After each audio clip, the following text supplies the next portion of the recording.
Hi, and welcome back to Storytime with me, Natasha Negovanlis, reading Joseph Sheridan Le Fanu's Gothic vampire novella, Carmilla. Chapter 13, The Woodman. There soon, however, appeared some drawbacks.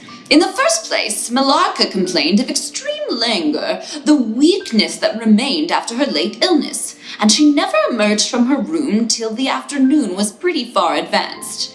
In the next place, it was accidentally discovered, although she had always locked the door on the inside and never disturbed the key from its place till she admitted the maid to assist at her toilet, that she was undoubtedly sometimes absent from her room in the very early morning, and at various times later in the day before she wished it to be understood that she was stirring. She was repeatedly seen from the windows of the schloss, in the first faint gray of the morning, walking through the trees in an easterly direction and looking like a person in a trance. This convinced me that she walked in her sleep. But this hypothesis did not solve the puzzle. How did she pass out from her room, leaving the door locked on the inside? How did she escape from the house without unbarring door or window? In the midst of my perplexities, an anxiety of a far more urgent kind presented itself. My dear child began to lose her looks and health, and that in a manner so mysterious and even horrible that I became thoroughly frightened. She was at first visited by appalling dreams, then, as she fancied, by a spectre sometimes resembling Millarca, sometimes in the shape of a beast, indistinctly seen, walking around the foot of her bed from side to side. Lastly came sensations. One not unpleasant, but very peculiar, she said, resembled the flow of an icy stream against her breast. And at a later time, she felt something like a pair of large needles pierce her, a little below the throat with a very sharp pain. A few nights after followed a gradual and convulsive sense of strangulation. Then came unconsciousness.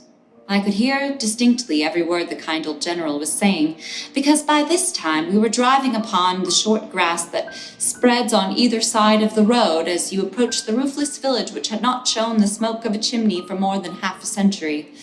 You may guess how strangely I felt as I heard my own symptoms so exactly described in those which had been experienced by the poor girl who, but for the catastrophe which followed, would have at that moment been a visitor at my father's chateau. You may suppose also how I felt as I heard him detail habits and mysterious peculiarities which were in fact those of our beautiful guest Carmilla. A vista opened in the forest. We were on a sudden under the chimneys and gables of the ruined village, and the towers and battlements of the dismantled castle, round which gigantic trees are grouped, overhung us from a slight eminence.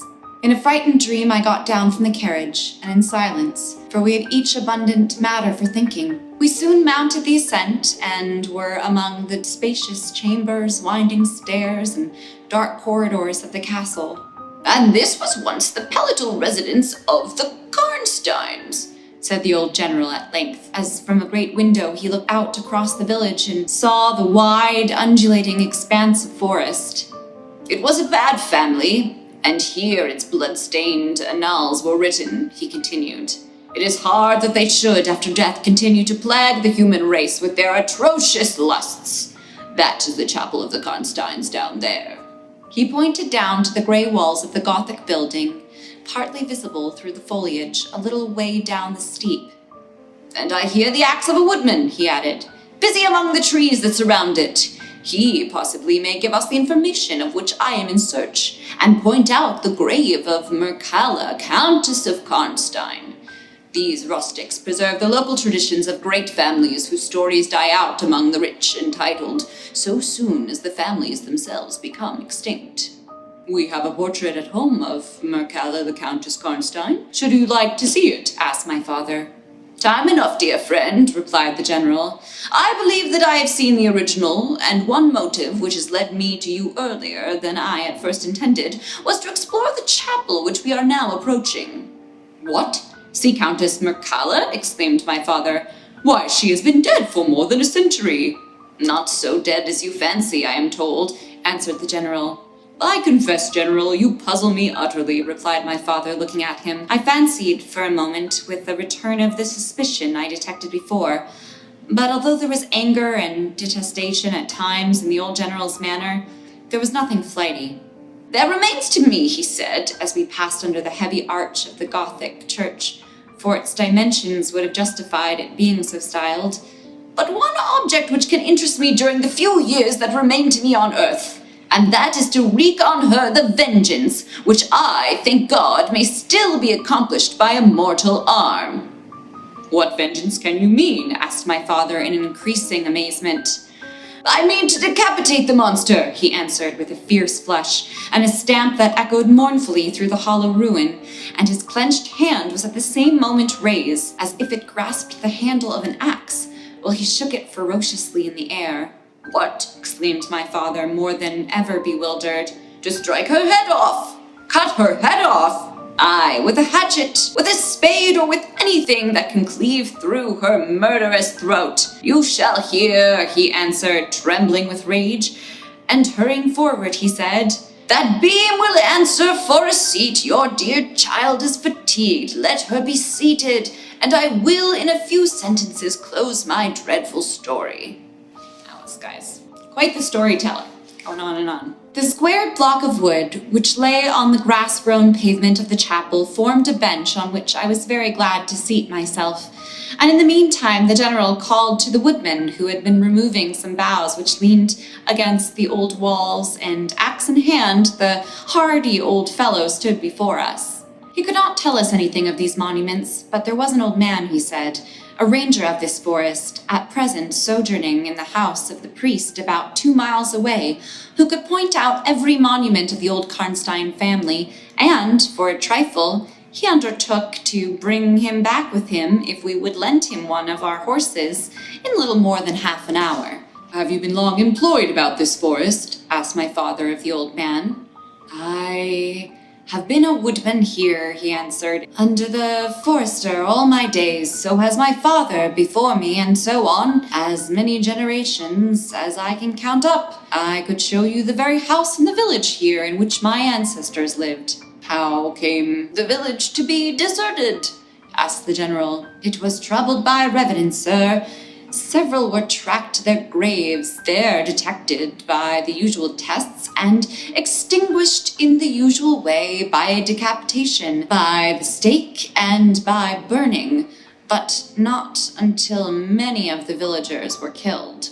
But after all these proceedings, according to the law, he continued, so many graves opened, and so many vampires deprived of their horrible animation, the village was not relieved. But a Moravian nobleman, who happened to be traveling this way, heard how matters were, and being skilled, as many people are in his country, in such affairs, he offered to deliver the village from its tormentor. He did so thus.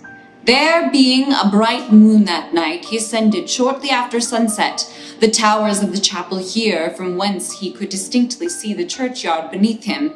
You can see it from that window.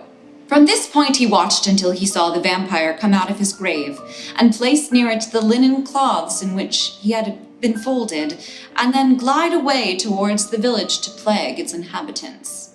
The stranger, having seen all this, came down from the steeple, took the linen wrapping of the vampire, and carried them up to the top of the tower, which he again mounted.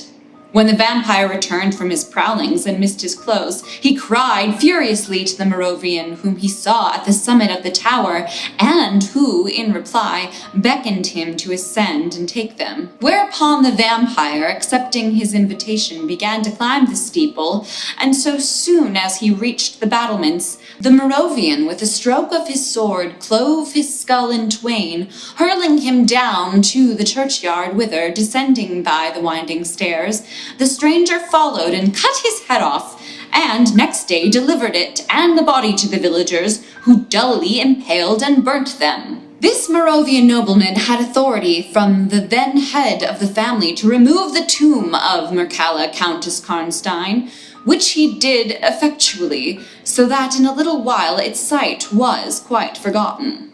Can you point out where it stood? Asked the general eagerly. The forester shook his head and smiled. Not a soul living could tell you that now, he said. Besides, they say her body was removed. But no one is sure of that either. Having thus spoken, as time pressed, he dropped his axe and departed, leaving us to hear the remainder of the General's strange story.